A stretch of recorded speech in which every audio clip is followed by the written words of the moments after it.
keenya viidiyoon kun kan waraabame istiidiyoodhaan ala waan ta'eef hir'inni qulqullina sagalee yoo jiraate nuuf kolchaa isiniin jenna.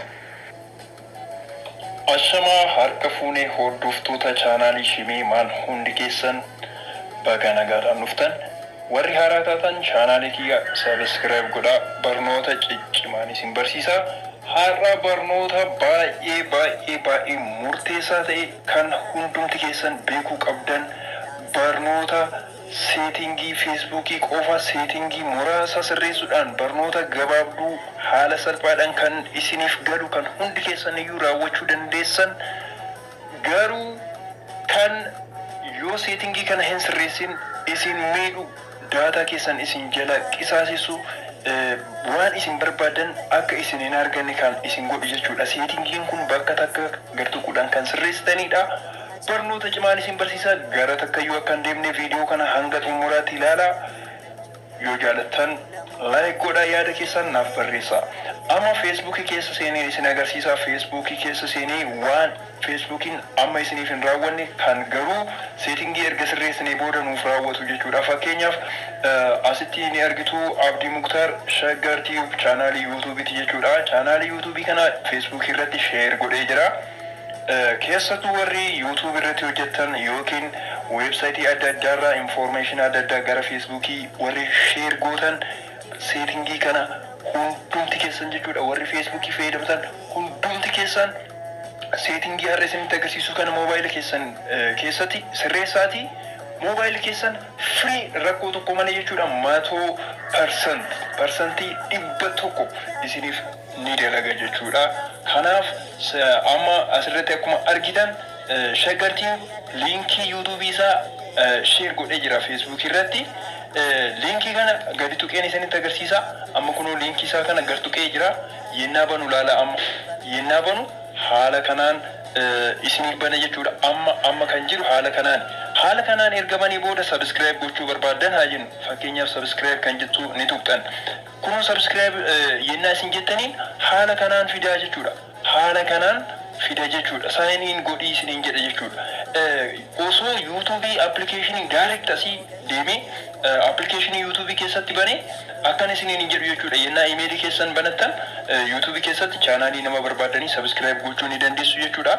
Warri chaanaalii namoota sabiskiraayib gochuu dadhabdan sabiskiraayib yennaa jettaniin akkana kan isiniin jedhu kuni furmaata jechuudha. Barnoonni har'aan isin barsiisu kuni furmaata jechuudha. Warri liinkii gara feesbuukitti sheer gootanillee jechuudha. Hundumti keessa liinkii yuutuubii ta'uu danda'a. Liinkiiwwan oduu garagaraa miidiyaa garagaraa irraa dhufan weebsaayitii garagaraa irraa dhufan ta'uu danda'a. Yennaa isin open gootan kan isiniif banuu didu jechuudha.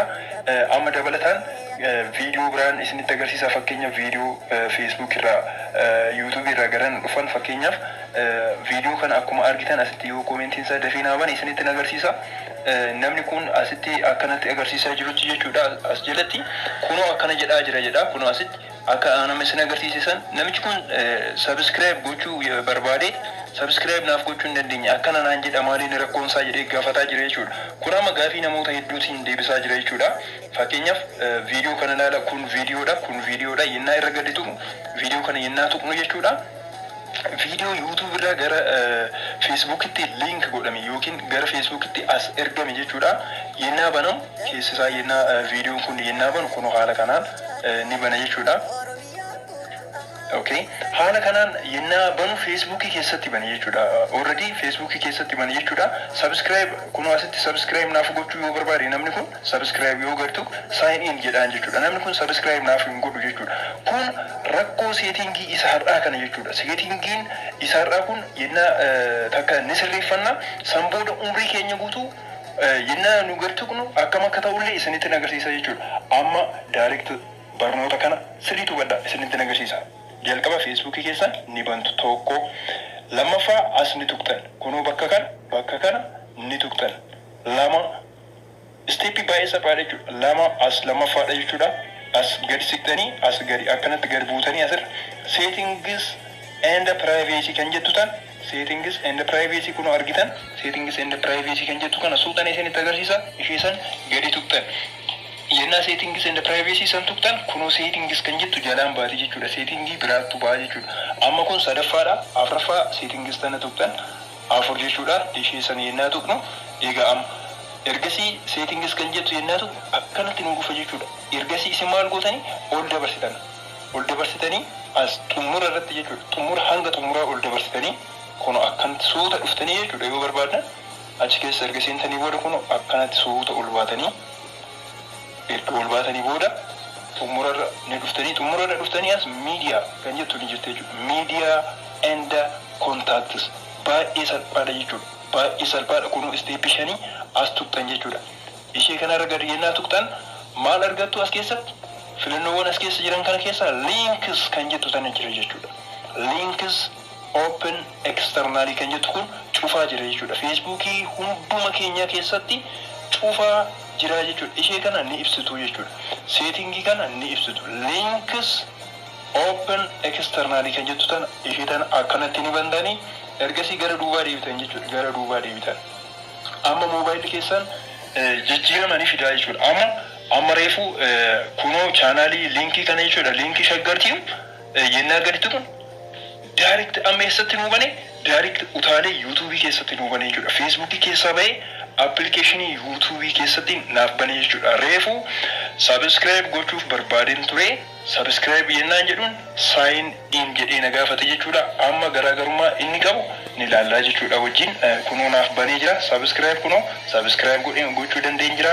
Hordoftoota kiyya dabalataan jechuudha. Chaanaalii kana sabskiraayib godhaa hundi keessan chaanaalii Abdii Muktaari baay'ee namatti tola. Sabskiraayib erga gootanii booda hundi keessa wanni beekuu qabdan hordoftoonni viidiyoo kana laaltan sabskiraayib erga gootanii booda mallattoo tana yoo hin tuqin sabskiraayibiin keessan gatii hin qabu jechuudha.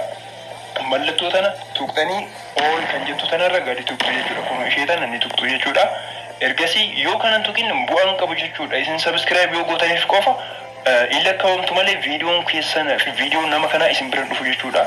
Please subscribe yennaa gootan chaanaalii kiyyasaa ta'u kan hunduma keenya kan ilmaan Oromoo hunduma kamiyyuu kan barbaadan mallattoo tana osoo hin tuqin hin dhiisinaa barnoota jechuudha. Laalu waan tokko yennaan isin barsiisu kan biraas bal'isee isin hima jechuudha. Chaanaalii nama kamiyyuu subscribe yennaa gootan haala sanii jechuudha.